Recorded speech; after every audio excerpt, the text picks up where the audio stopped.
La gêne d'Eugène, la solitude de Gertrude, l'ivresse d'Inès, livre 7 de Suzy Morgenstern. La gêne d'Eugène, gêne non féminin, difficulté que l'on ressent pour faire quelque chose, situation désagréable, embarrassante, impression désagréable que l'on éprouve devant quelqu'un quand on est mal à l'aise. Ni le père ni la mère d'Eugène ne veulent voir ce film avec lui. Trouve-toi un copain, on n'a pas le temps aujourd'hui. Eugène n'a pas envie de téléphoner à tout le monde. Il prend l'argent que ses parents lui donnent et décide d'y aller seul. Le cinéma est dans son quartier, mais la salle est bien noire quand il entre, au milieu des bandes annonces. Dans l'obscurité, Eugène voit qu'elle est presque vide. Il fait son chemin en tâtonnant jusqu'au premier rang du premier balcon. Le générique démarre et Eugène est impatient d'assister au déroulement. Il adore aller au cinéma, partager les aventures des héros, se trouver dans un nouveau paysage. Un homme vient s'asseoir à côté de lui. Eugène est très ennuyé, mais on ne peut pas empêcher quelqu'un de se placer là où il a envie. Ce voisin, non prévu, a payé son billet lui aussi. Eugène aimerait changer les deux places, mais il reste fixé dans son fauteuil. Le film démarre sur un grand écran. Eugène est plein d'admiration pour l'artiste qui a créé tant de beauté et de poésie. Il n'a jamais vu un film aussi spectaculaire. Il regrette que ses parents aient un préjugé contre le cinéma d'animation. Ils adoreraient.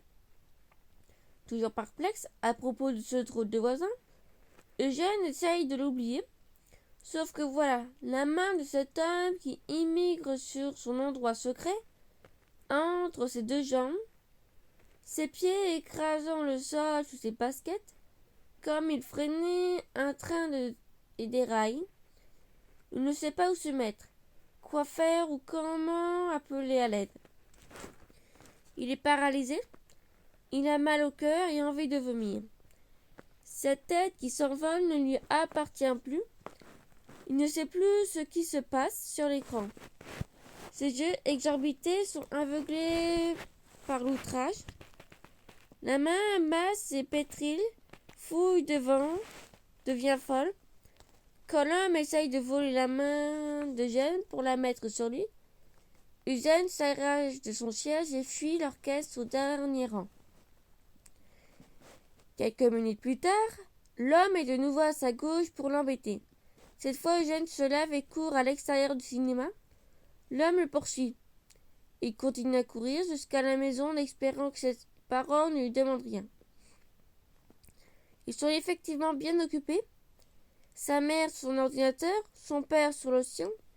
Il ne remarque même pas son retour. Il s'enferme dans sa chambre.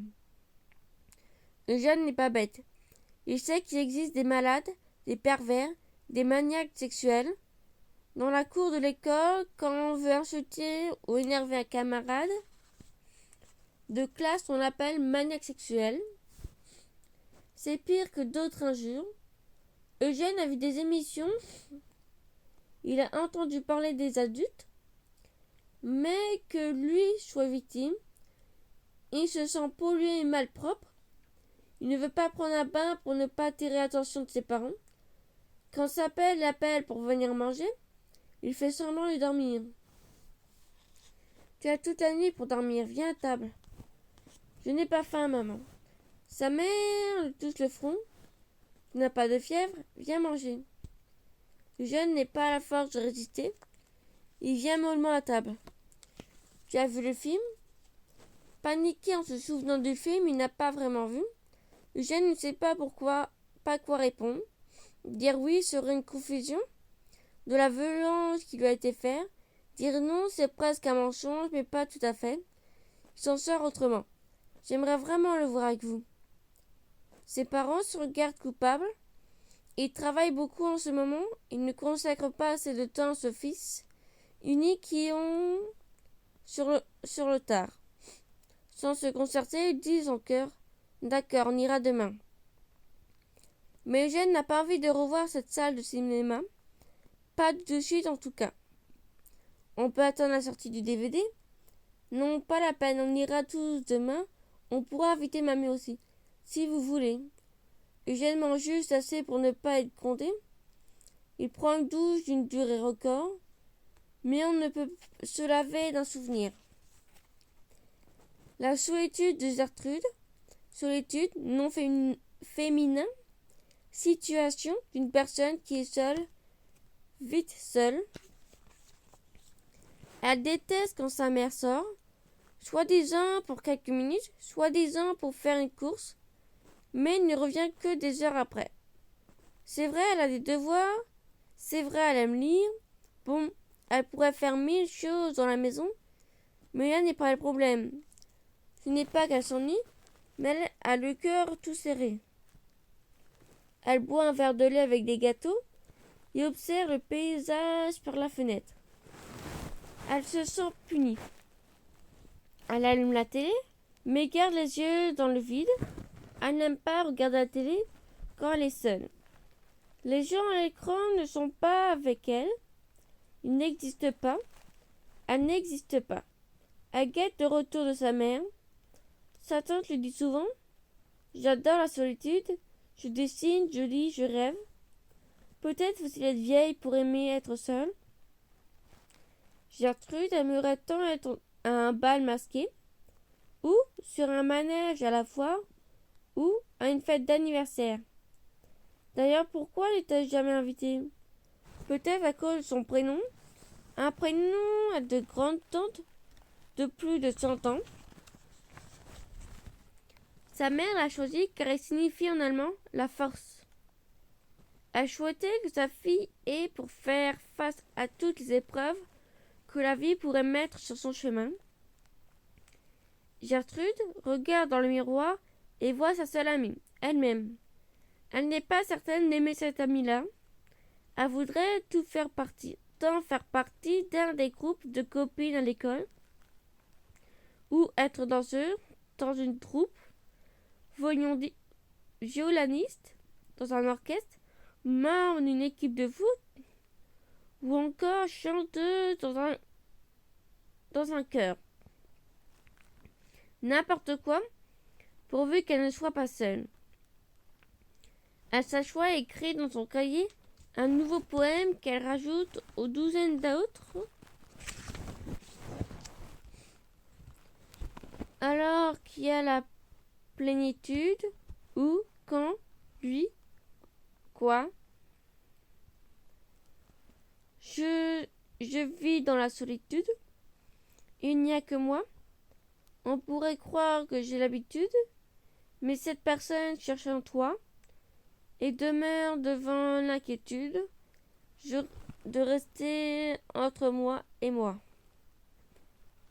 Elle aimerait se rendre dans une colonie de vacances, se joindre à un cirque, se faire recruter dans l'armée, former une quartette, un trio ou un duo. Elle aimerait avoir une famille nombreuse et se chamailler avec des frères et des sœurs. Elle aimerait avoir moins quelqu'un avec qui parler. Au moins où Gertrude formule ce choix, on sonne à la porte, comme si une bonne fée l'avait entendu. Elle court vite. C'est la voisine qui ressemble justement aux sorcières des contes de fées les plus effrayants. Je suis venue faire un brin de causette avec ta maman. Elle est sortie. Tu es toute seule? Gertrude fait oui de la tête, en l'insistant à entrer et en lui proposant de s'asseoir. Gertrude imite sa mère. Voulez-vous boire quelque chose? Non merci. Mais si vous avez quelque chose de sucré à manger, je ne dirai pas non. Gertrude ouvre la boîte de chocolat que sa mère garde pour une grande occasion. La voisine en choisit un morceau, puis un autre, puis un autre, puis un autre. Elle se met à parler de ses petits soucis de santé. Puis elle prend un autre morceau de chocolat. Elle parle de son mari mort. Elle reprend un autre. Elle parle de ses enfants qui vivent loin. Elle parle de ses amies mortes. Elle finit par vider tout le contenu de la boîte. Gertrude commence à arriver de la solitude. Quand sa mère revient, la voisine est toujours là. Elle est saoulante, le chuchote sa mère. Gertrude laisse sa maman raccompagner la dame et retourne dans sa chambre. Parfois, plan-seul, il vaut mieux être seul. L'ivresse d'Inès. Ivresse, nom féminin, état dans lequel se trouve une personne qui a bu trop d'alcool.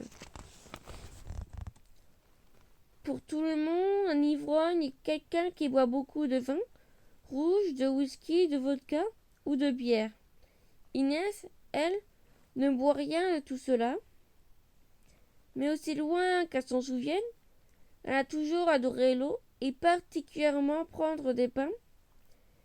Chaque jour après l'école et avant même de prendre un goûter, elle se précipite dans la salle de bain pour faire couler un bain, comme pour se laver de l'ennui de certaines leçons, de la brutalité des garçons dans la cour, ou du snobisme de certaines filles. Et hop, elle enlève ses vêtements et se plonge dans l'eau chaude pour y nager sa journée. Comme d'autres se noient leurs soucis dans l'alcool. Aussitôt et toujours au mauvais moment, le téléphone sonne. Elle sait que c'est sa mère qui va lui dire qu'elle quitte le bureau, qu'elle sera en retard et comment s'est passée la journée, ma chérie, etc. Si elle ne répond pas, sa mère s'inquiétera. Alors elle saute du bain, inonde le chemin vers le téléphone et dégouline décroche. Comment s'est passée ta journée, ma chérie? Comme d'habitude. Quoi de neuf? Rien, maman. Ma chérie. Inès reconnaît le ton et de la voix et sait que même sa mère va dîner avec un nouveau candidat à l'amour éternel. Avant même qu'elle parle, Inès la rassure. T'en fais pas, maman. Amuse-toi bien. Mais la vérité, c'est qu'Inès n'aime pas ces longues soirées toute seule. Il y a des restes de pâtes à réchauffer au micro-ondes. Je me débrouillerai, maman. Inès retourne dans son bain refroidi. Elle rajoute de l'eau chaude et mijote sa rancune. Ses parents sont divorcés. Sa mère essaie de trouver un nouveau mari. Quant à son père, il est tombé amoureux d'une autre femme qu'Inès n'apprécie pas. Sa mère lui fait des rencontres en répétition, essaie de se convaincre qu'elle est amoureuse, reste sur un petit nuage pendant quelques semaines, et puis tombe de haut avec fracas en faisant la liste des défauts des hommes. L'eau est de nouveau chaude et Inès oublie tout en s'enfonçant jusqu'au cou. La chaleur fait fondre toutes ses pensées noires. L'interro de demain, le sexisme l'année prochaine, sa belle-mère qui lui fait des sourires tellement faux que ça lui donne envie de vomir, et se savonne les fesses, les jambes, les aisselles et la poitrine. Sa mère lui a déjà parlé d'un soutien-gorge. Pitié, pense Inès. Dans le bain, sa tête frotte et son corps et son poids. La vie plane. Ailleurs, elle est juste bien, elle est calme. Désolée. Elle est calme et en même temps elle s'envole.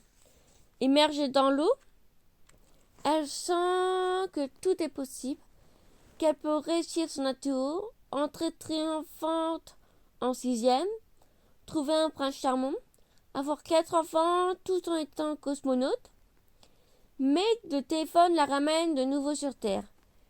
C'est l'ère où sa mère est dans le transport qu'elle s'ennuie. Il fait alors marcher son portable. Elle sait que je suis dans mon bain pourtant. Elle décide de ne pas sortir. Elle trempe ses 10 orteils, ses 10 doigts.